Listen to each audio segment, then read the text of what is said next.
Hello everyone, this is Amandeep Singh और the wizard from violet flames. हमारी पिछली सीरीज़ में शंभू जतिनाथ जी के साथ हमने आपको इंट्रोड्यूस करवाया। उसके अलावा हमने बहुत सारी साधना की साधना की भ्रांतियाँ,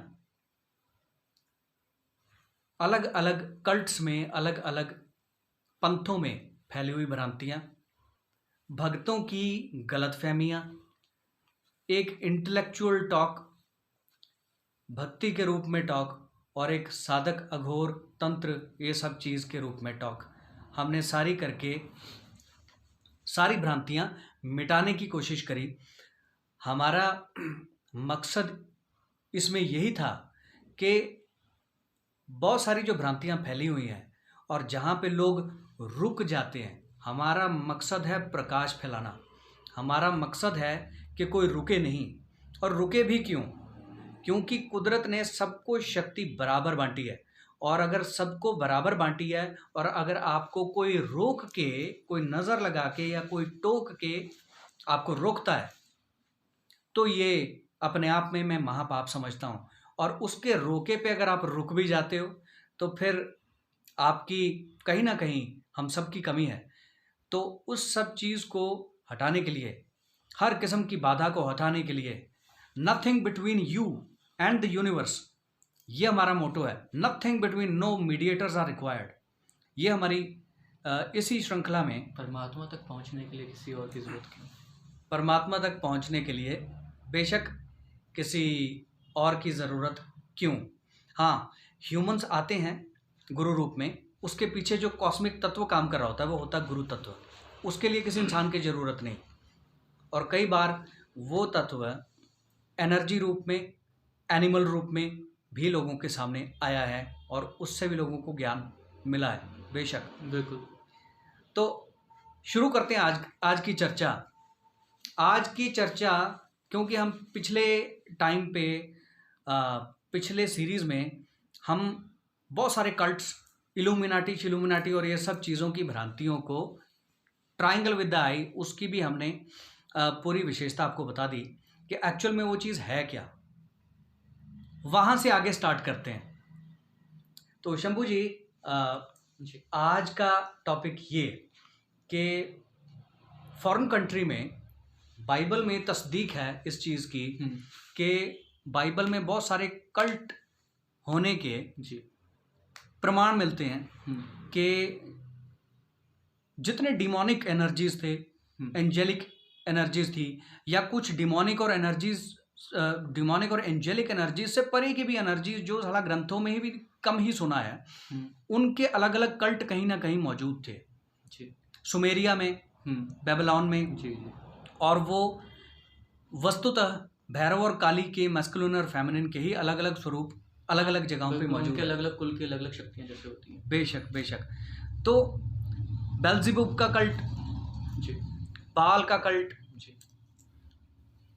सुमेरिया में अप्सु एंड तियामात, जी। जो वस्तुतः एक तरीके से निराकार फॉर्म में, डार्कनेस फॉर्म में भैरव और काली ही है।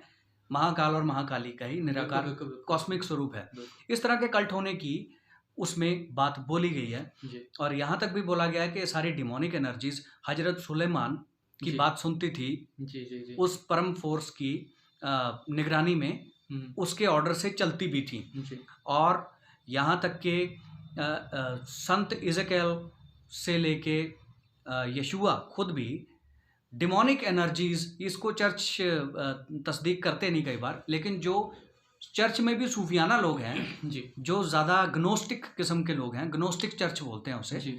वो इस बात को मानते हैं कि ये सारी एनर्जीज जो हैं, ये यशुआ की बात भी सुनती थी और इवन यशुआ भी डिमोनिक एनर्जीज की हेल्प लिया करते थे।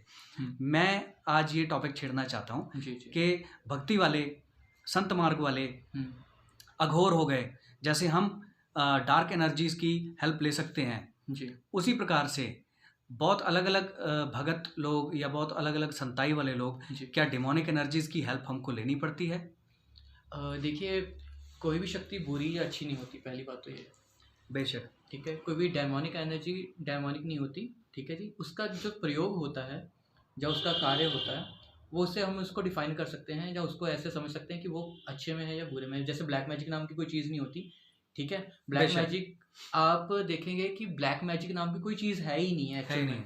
अगर आप कहें कि ब्लैक मैजिक में भूत प्रेतों का प्रयोग होता है, मसानों का प्रयोग होता है, जहाँ और बावन वीरों का प्रयोग होता है, तो वो ब्लैक मैजिक में नहीं, पर ब्लैक मैजिक में आप देवता का भी प्रयोग करते देखे होगा आपने लोगों को, महाविद्याओं एब्सोल्युटली। की ऊर्जाओं को भी आपने ब्लैक मैजिक में प्रयोग होते हुए देखा। Black magic in the sense कि जब आप किसी के लिए कुछ गलत कार्य करते हैं, एब्सोल्युटली। ठीक है जी। और महाकाल तंत्र की बात करें हम, हमारा महाकाल तंत्र जो है, ठीक है जी, महाकाल तंत्र के अंतर्गत आप देखेंगे कि महाकाल के पास भूत प्रेत भी हैं। आप महादेव के पास देखोगे, महादेव के पास आपने टीवी सीरियल्स भी देखे होंगे कि महादेव के पास पिशाच गण, ठीक है जी, और बेताल बेताल ये सब उनके पास होते थे।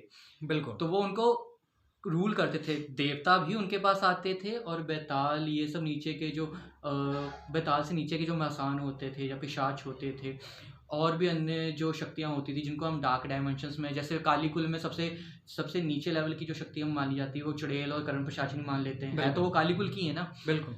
मगर उसका यूज़ आप कैसे कर रहे हो या उसकी प्रवृत्ति कैसी है, उसको हम कहते हैं कि डायमोनिक एनर्जी है।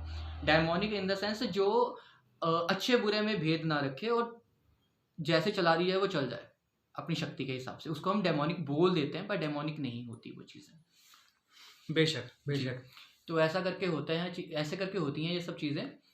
तो एक महाकाल जो है, अगर हम महाकाल को देखें ना, तो महाकाल को जो अच्छे से समझता है, समझ वही सकता है महाकाल को जिसने उनकी साधना की है या उनका ध्यान किया है। बिल्कुल। तो महाकाल जो है वो देवताओं के ऊपर भी रूल करते हैं, ठीक है, और अन्य जो दैत्य होते हैं दैत्यों के ऊपर भी रूल करते हैं। और ये बात सत्य है कि जब उन्होंने किसी चीज़ को शोधित करना है, जब वो अपनी धरती के ऊपर, इस पृथ्वी तत्व के ऊपर जब उन्होंने किसी चीज़ को न्यूट्रलाइज करना है, तो वो किसी देवता को भेजते होंगे, ज़रूर भेजते हैं, पर देखते हैं कि वो ज़्यादा दैत्य शक्तियों को भेजते थे, बिल्कुल। जिनमें बिल्कुल। तामसिकता ज़्यादा होती थी। जब दक्ष का सर काटना था तो उन्होंने वीरभद्र को भेजा था। उनकी तामसिकता, उनका क्रोध जो है, उनको पता था कि अब दैत्य को मारने के लिए दैत्य ही शक्ति का सहारा लेना पड़ेगा। दैत्य नहीं कह रहा हूँ मैं वीरभद्र जी को, पर एक कह रहा हूँ कि एक वो सोच कि खत्म कर देना है, वो इतनी तामसिकता जो है ना, इतना क्रोध जो है, वो हर एक के अंदर नहीं आ सकता। बिल्कुल। वो बिल्कुल। हर एक के अंदर नहीं आ सकता। वो क्रोध को लाने के लिए जब हम वो क्रोध जिन शक्तियों में होता है उनको हम डेमोनिक कह सकते हैं, क्योंकि वो न्यूट्रल होती हैं बहुत ज़्यादा। डेमोनिक इन द सेंस कि जो अच्छा भी ना करें, वो बुरा भी ना करें, जिस हिसाब से उनका आदेश है वो काम करते हैं। बिल्कुल। अभी आपको किसी दैत्य को मारना है, अगर आपको किसी ब्रह्म राक्षस को ही काबू में करना है, तो नो डाउट कि आप क्या कहते हैं कि महाविद्याओं का प्रयोग करेंगे। आप श्री विद्या का प्रयोग वहां पे नहीं देखेंगे किसी को करते हुए। कि कोई ब्रह्म राक्षस है जिसको पकड़ना है आपने, जहाँ बिल्कुल। उसने आतंक मचा रखा है, उसको आपने पकड़ना है या उसको काबू में करना है, तो आप ललिता त्रिपुरा सुंदरी को नहीं भेजेंगे या षोडशी को नहीं भेजेंगे वहां पे। बिल्कुल। आप भेजेंगे तो चामुंडा की शक्ति को भेजेंगे, क्योंकि आपको पता है कि दैत्य शक्ति को काटने के लिए चामुंडा के नीचे जो अंतर्गत चलने वाली शक्तियां हैं, वो नीचे सारी ही दैत्य कुल की हैं। दैत्य बिल्कुल। कुल इन द बिल्कुल। सेंस कि वो बहुत तामसिक और बहुत क्रोधी हैं। उनको कंट्रोल करने के लिए उतना ही क्रोध, उतनी ही ऊर्जा, उतनी ही क्या कहते हैं, हिंसा जैसे होती है ना, कि मतलब एक नर्मता नहीं, कठोरता होनी चाहिए। तो वो शक्तियां फिर अपने हिसाब से काम करती हैं आगे। वैसे उन देवताओं का स्पेसिफिक चीज़ों के लिए स्पेसिफिक देवताओं का काम लिया जाता है, जब ईश्वरीय सत्ताओं का काम लिया जाता है। बिल्कुल। बेशक बेशक, मैं इस चीज़ को मानता हूँ और ये देखा है कि अग्नि अग्नि को काटती है, बिल्कुल एग्जैक्टली। और विष विष को काटता है, और जो सांप के कटे की दवाई है वो भी उसी के जहर से बनती है। ये बात भी बिल्कुल सच है। बिल्कुल साहब ने बिल्कुल बिल्कुल टू द पॉइंट बात कर दी। ये तो बिल्कुल आपने बात को समतल कर दिया कि अगर तलवार से लड़ना है ना, तो तलवार से लड़ने के लिए तलवार ही चाहिए, आप फूल लेकर नहीं जा सकते लड़ने के लिए। बिल्कुल बिल्कुल। तो अगर कोई आसुरी शक्ति लड़ने के लिए आ रही है, आसुरी प्रवृत्ति की शक्ति को लड़ने के लिए आ रही है, तो आपको यहाँ से कोई आप सौम्य देवता नहीं भेज सकते लड़ने के लिए। आपको यहाँ से शक्ति भी वहीं भेजनी पड़ेगी कि जो उसको बराबर की टक्कर दे सके। ठीक है जी। तभी आप भैरव जी का स्वरूप आप देखेंगे ना, तो वो अभी ब्रह्मा के अंदर क्रोध था, अहंकार था। अब क्रोध और अहंकार को काटने के लिए उतनी ही क्रोधवान शक्ति चाहिए थी, उसलिए उन्होंने काल भैरव जी का रूप लिया। बिल्कुल सही बात है। ठीक है जी। उस ईश्वरीय सत्ता ने खुद काल भैरव का रूप लेकर उस उतने ही क्रोध से उसका सर 2 नाखूनों से वो खत्म कर दिया। बिल्कुल बिल्कुल। तो वही बात है, बात आपकी सत्य है। इसी में दूसरा टॉपिक जो मैं छेड़ना चाहूँगा, जर्नी आपकी भी रही जी। जिसमें ये देखा है हमने, जो साधक होता है उसका वो घर में नहीं मतलब बैठता। ये आप चाहो या ना चाहो, जी। ट्रैवलिंग तो करनी पड़ेगी। जी, होती ट्रैवलिंग तो रहती है। वो बंदा हाइकर होता है, ट्रैकर होता है, ट्रैवलर होता है। जी। अगर नहीं भी होता तो वैसे बहुत ट्रैवलिंग होती है उसकी। जी। तो ट्रैवलिंग के दौरान और इतने सारे, जैसे मैंने कल्ट्स की बात करी, बाइबल में बहुत सारे कल्ट्स मेंशन्ड हैं। उस दौरान में भी बहुत सारे कल्ट्स हुए, जो कि कई चीज़ें तो आज तक चल रही हैं, जिसमें इजिप्ट से रिलेटेड भी बहुत सारे कल्ट आज भी चल रहे हैं। जी। अफ्रीकन से रिलेटेड कल्ट आज भी चल रहे हैं। तो हमारे भारत में भी सिद्ध हुए, जी। गोरख लोग हुए, नाथ हुए, उनमें से कई पीर और मलंग निकल आए, बहुत सारे कल्ट्स हुए। जी। जी। उनमें से अघोर हमारा जो पंथ है जी। वो भी एक पंथ है। जी। ठीक है, तो मैं ये पूछना चाहूँगा, सबसे ज़्यादा इंटेलेक्चुअल लोग आपको कौन से कल्ट में मिले हैं आज तक? इंटेलेक्चुअल तो वैसे कहें तो हमारे गोरखनाथ जी से ऊपर तो कोई भी नहीं है। गुरु गोरक्षनाथ जी से ऊपर कोई भी नहीं, क्योंकि उन्होंने चाहते तो, जैसे वो चाहते थे एक जगह पर स्थिर धुना लगाकर अपना कार्य कर सकते थे, मगर उन्होंने रखा कि बहता पानी और चलता योगी, मतलब कि ज्ञान का प्रवाह है ये।